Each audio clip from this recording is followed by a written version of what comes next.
Olá, turma do sétimo ano. Vamos para mais uma aula de geografia? Porém, a gente vai iniciar com correção da atividade da página 240. Então, pega aí o seu livro que a gente vai fazer essa correção, tá? A gente viu na última aula pirâmide etária. E aí vimos população absoluta, crescimento vegetativo, por que de se estudar a pirâmide etária, né? Qual a sua importância e sua função para o estudo da população de determinado país ou estado. E aí, na página 240, temos duas pirâmides etárias. Diz o seguinte: analise as pirâmides etárias brasileiras dos censos de 1980 e 2010.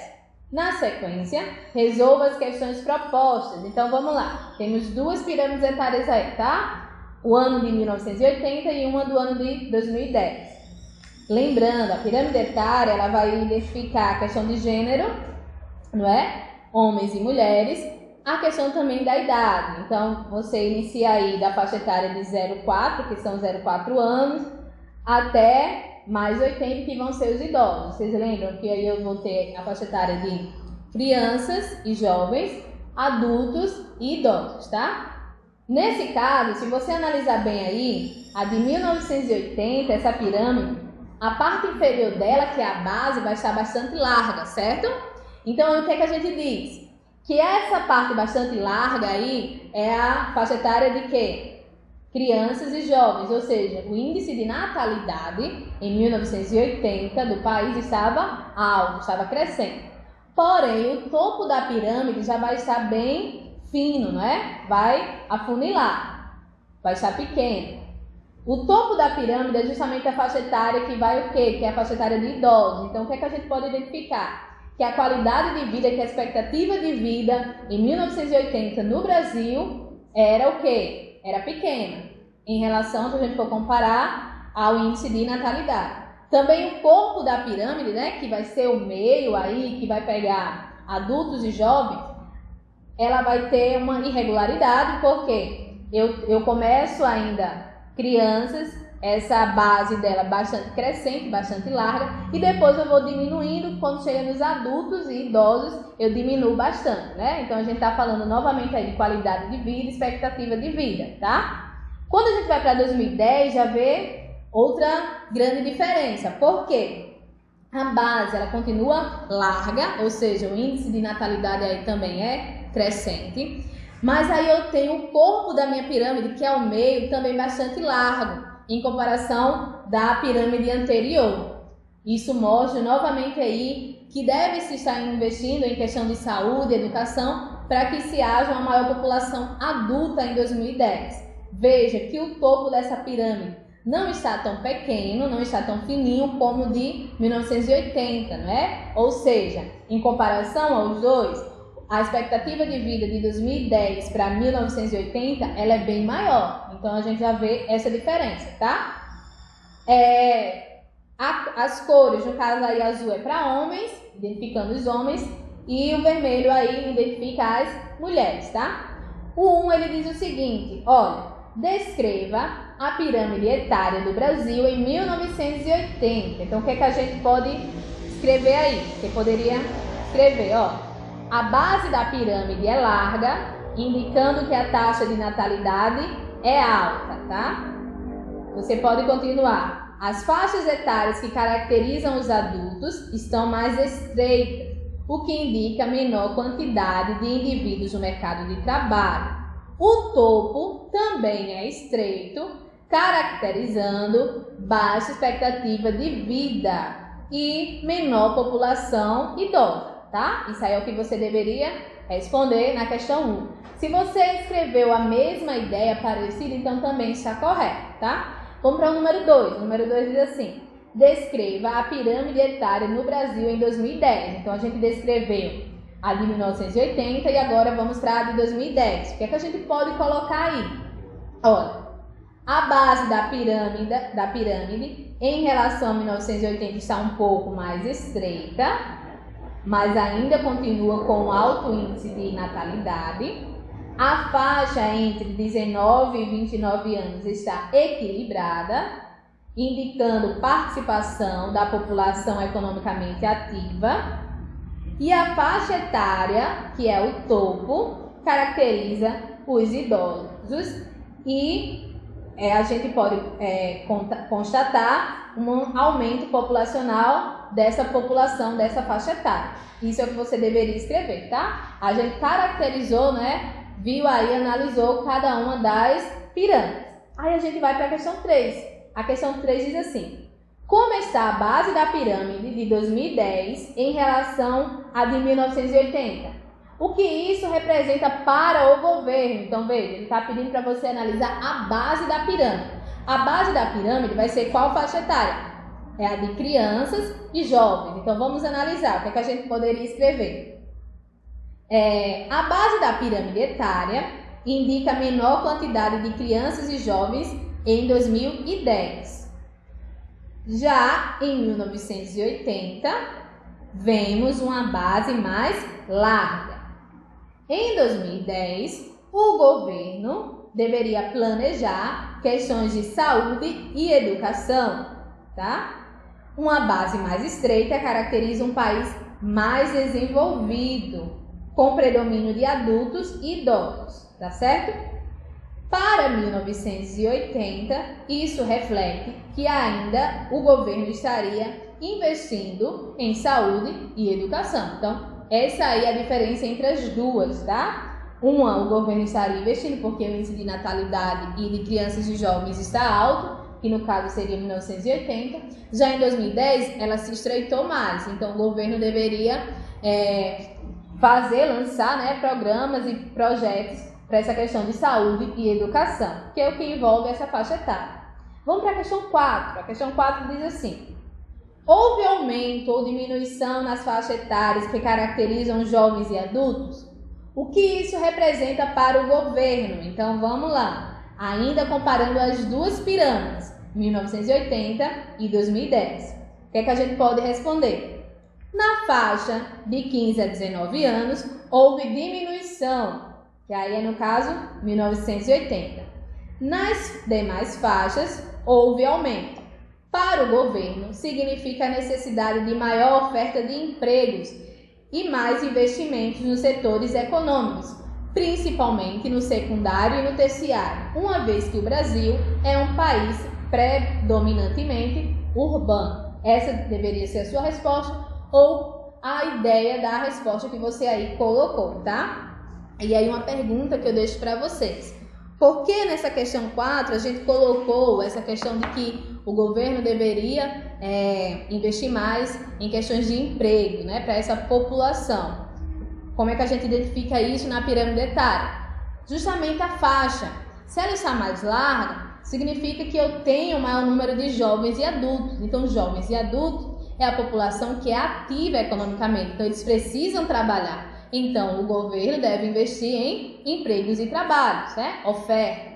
Se eu tenho uma diminuição, essa faixa etária está mais estreita, significa que minha população jovem e adulta ela não é tão grande em comparação às outras faixas etárias. E aí eu preciso ver, né, no caso da minha pirâmide, qual seria o projeto, onde o governo iria fazer projetos para que essa faixa etária de jovens e adultos volte a crescer. Tudo bem? Essa é a correção da atividade da página 240. Então, agora vamos entrar para mais um conteúdo.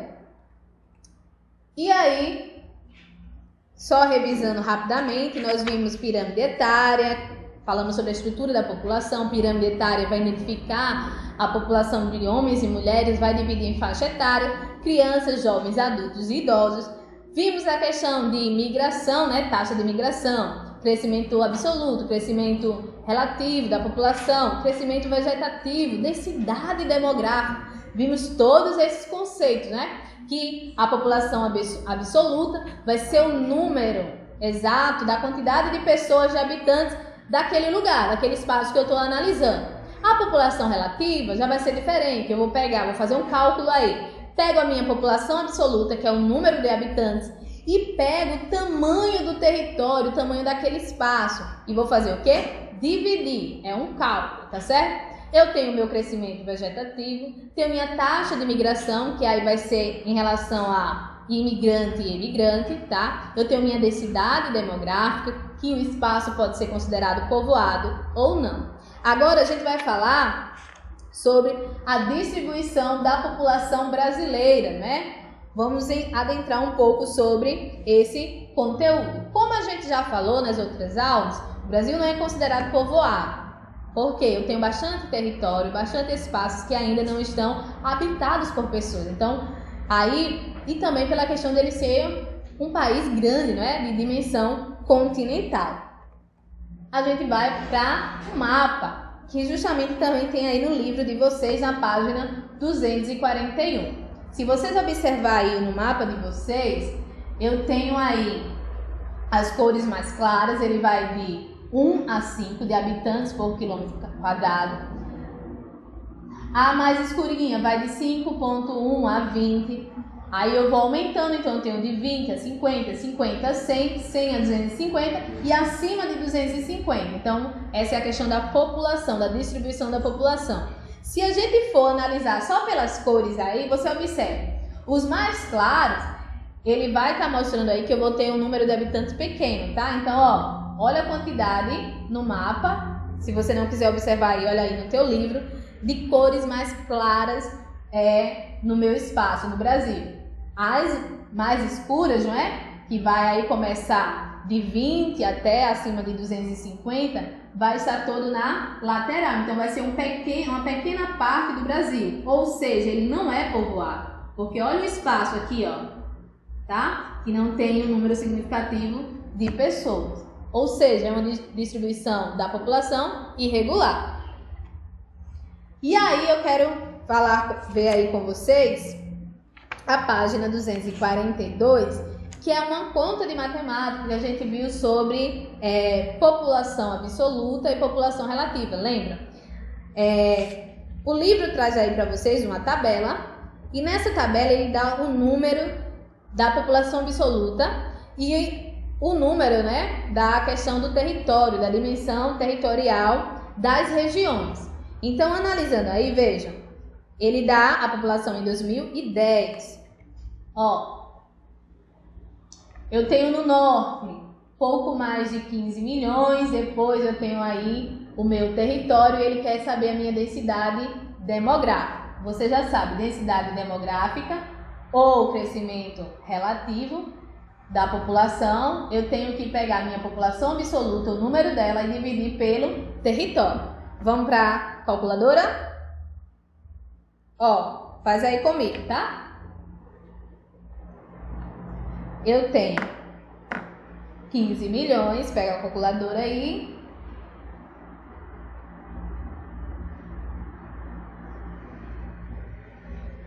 Dividido, ó. Então, eu peguei minha população em 2010, no caso, norte, dividido aqui pelo território, tá?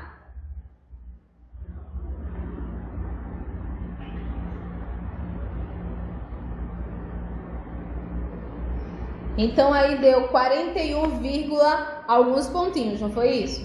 Então, se você arredondar, a gente pode arredondar para 41,12, tá? Então, se você for aí fazer todas essas contas com a região Nordeste, Sudeste, Sul e Centro-Oeste, você vai ver, o Norte, ele vai dar 4,12, aí, habitantes, barra km ao quadrado. Esse é o resultado da região Norte. Se a gente fizer com a região Nordeste, vai dar quanto? 34,15. Então, se você pegar aí o meu número da minha população absoluta no Nordeste e dividir pelo meu território, vai dar 34,15 habitantes por quilômetro quadrado, tá? Se eu pego a minha região Sudeste, a região Sudeste dá 86,91 habitantes por quilômetro quadrado. Novamente, eu estou pegando a minha população em 2010 e dividindo pelo meu território dessa região. O Sul vai dar quanto? O Sul aí ele vai dar 47,48 habitantes por quilômetro quadrado, tá certo? Centro-Oeste, o Centro-Oeste ele vai dar 8,75 habitantes por quilômetros quadrados. E aí ele te pede para você fazer do Brasil. Ó, ele dá já o número da população absoluta e o território, que vai dar 22,40 habitantes por quilômetros quadrados, tá? Isso aí a gente vai, ó, completando aqui a tabela. E aí, se a gente for na questão 2, ele vai fazer a seguinte questão para vocês. Após realizar os cálculos, pesquise no site do IBGE a população absoluta, bem como o território de seu estado e o do seu município, calculando a densidade demográfica deles. Então, isso aí é para vocês, tá? Você vai, olha só, pesquisar lá no IBGE a questão do seu estado, tá certo? Então, ó, nosso estado, Paraíba, pesquisa qual é a população absoluta da Paraíba e aí pesquisa o tamanho do nosso estado e divide a população pela questão da extensão territorial do estado, e aí esse cálculo vai ser a sua densidade demográfica, tá? Mas voltando para a questão 1, a gente vai analisar um pouquinho assim, ó. A gente já fez o cálculo, já deu aí a quantidade, não é? De habitantes por quilômetro quadrado. E se eu te perguntar, olha, através desses resultados aqui, dessa tabela, qual seria a região que eu teria uma densidade demográfica maior? Qual seria que eu teria uma menor densidade demográfica? Qual seria, no caso aí, a região norte, seria a região com menor densidade demográfica, não é isso? E a região, olha só, sudeste, vai ser a minha região com maior densidade demográfica. Aí quando você pega região sudeste, quais são os estados? Né? São Paulo, Rio de Janeiro. Então, eles realmente têm um maior número de população lá. Aí você pega o norte, gente. Vão lá para estados próximos à floresta amazônica. São lugares menos povoados. Então, é justamente a densidade demográfica já vai ser menor, já vai ser pequena. Tudo certo? 7º ano. Então, vejam. Eu quero que vocês leiam o texto da página 242, que vai falar sobre a população brasileira em 2017, né, que passou dos 207 milhões, olha só. E aí, você vai também pesquisar a questão 2, lá sobre o estado da Paraíba, não é? Vai pegar a população absoluta, a extensão territorial do estado, vai dividir e vai me dar esse cálculo. Na próxima aula, a gente vai ver, tá? Mas aí a gente continua, que a gente vai falar sobre população e trabalho. A gente viu distribuição da população no Brasil, que a distribuição é irregular, porque eu tenho estados, regiões com a maior densidade demográfica e regiões com a menor densidade demográfica, tá? Falando sobre população e trabalho. Primeiro, a gente precisa entender os setores da economia, o setor de produção. Eu chamo eles de primário, secundário e terciário. Vamos entender cada um, é como se fosse um número, tá? Olha, o primário é o setor da economia que vai cuidar da parte que vai oferecer matéria-prima. Vai ser indústrias extrativistas. Então, é aquela indústria que ela vai, por exemplo, a agricultura, ela está aqui ligada ao setor primário, né? Porque a agricultura, quem planta, ela está oferecendo matéria-prima, a base para que outros produtos sejam feitos. Eu posso vender, certo, a minha fruta? Posso, mas essa fruta eu posso levar para certa indústria que ela pode fazer o quê? Sucos, por exemplo, polpas de suco através daquela fruta. Ou seja, a indústria, o setor primário, ela vai ser aquela indústria, vai ser aquele setor que vai oferecer matéria-prima, agricultura, pecuária, mineração, certo? Então eu vou ter uma mineradora que vai extrair os minerais, que vai levar para determinada indústria para fazer o quê? Para fazer os materiais que nós usamos. E aí esses materiais que depois de passarem pelo processo de transformação vão chegar até as lojas e aí é quando nós iremos consumir e comprá-los, não é isso? Então, setor primário vai estar ligado à indústria extrativista, né? Aquela que vai me dar matéria-prima, agricultura, pecuária e mineração são exemplos do setor primário. Agora, o setor secundário. O setor secundário vai ser aquele setor que vai transformar a matéria-prima que veio daqui. Então, lembra do exemplo que eu dei? Eu dei o exemplo lá da fruta, tá? Então, quem está realizando agricultura faz parte do setor primário. Tudo certo? Então, quando ele vende a sua fruta para uma indústria, para uma fábrica, essa fábrica vai transformar essa fruta em um suco e aí vai ser comercializado, colocado numa caixa e vai ser comercializado. Essa transformação dessa matéria-prima é feita pelo setor secundário, tá? Então, ela pega a matéria-prima e transforma em um produto. Setor secundário. Setor terciário é bem fácil. está ligado ao setor que oferece serviços, tá? Por exemplo, professores, qual é o produto que o professor fornece? Um serviço, né? Ele vai ensinar. Um vendedor de loja, ele fornece um serviço porque é vendas, tudo certo? Então eu não tenho um material concreto, né, físico, eu tenho aí um setor que vai me oferecer serviços.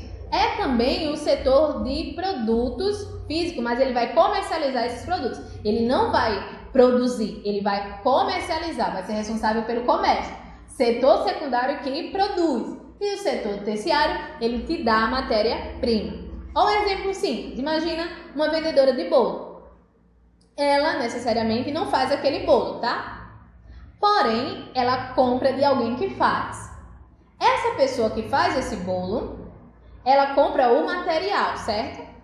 Então, ela vai comprar farinha de trigo, os ovos para fazer esse bolo. Vejam, eu tenho 3 etapas aí. A minha primeira etapa vai ser comprar os meus materiais. Eu poderia dizer que seria o setor primário, porque é matéria-prima.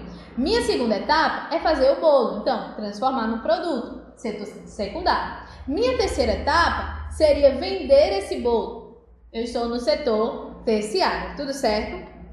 E aí a gente vai, olha só. A economia vai ser também dividida em 2 setores, a questão do trabalhador. Vamos ter o setor formal e o setor informal.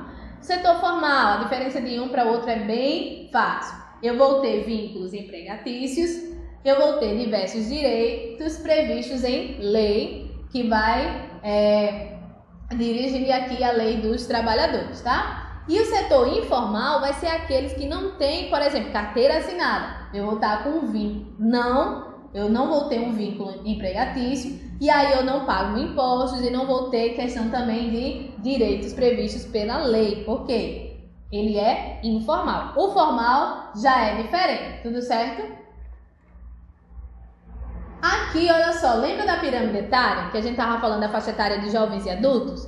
E aí, jovens e adultos, ele é classificados como PEA, não é? População economicamente ativa, tá certo? Que é aquela população, aquela faixa etária que pode trabalhar. Então, jovens e adultos trabalham, tá? E eu tenho o PEI, que é a população economicamente inativa, que já vão ser também a faixa etária ligada aos idosos. Aquela população que já trabalhou, agora ela vai estar o quê? Inativa, não tem mais condições de trabalhar. Então, eu divido a minha população assim, em PEA, que é ativa, e o PEI, que é inativa, não tem condições de trabalhar. Eu posso colocar também aqui algumas pessoas que por algum problema de saúde não têm condições mais de trabalhar, ok? E aí, olha só, né, no livro de vocês também traz esse gráfico, que é da página 244. Então, olha só, eu tenho aqui em 2016, tá? Então, de 2016, olha só, eu tenho agropecuária, indústria e serviços. Vejam, agropecuária 9,9%, serviços 69,3% e a indústria, ela está aqui, ó, 20,8%. Ou seja, a indústria no setor econômico em 2016, tá? Ela aqui, ó, ela seria o segundo setor. Os serviços é o primeiro setor, tá? 69,3%, ou seja, a população trabalhando, ela está mais nessa questão de serviços. A população que trabalha na indústria é um pouco menor e a que trabalha na pecuária é menor ainda, tá? E aí, gente, a gente vai finalizar com uma atividade no livro, que é justamente para vocês revisarem todo esse conteúdo que nós acabamos de ver e da videoaula anterior também, que é da página 245 a 248. Olha, na 245 tem exatamente também aí uma questão sobre a população absoluta e a divisão de território que você vai ter que fazer com a calculadora, igual nós fizemos aqui na videoaula, tá certo? 7º ano, então, façam atividade, revisem, na próxima aula a gente já entra em outro conteúdo. Até mais!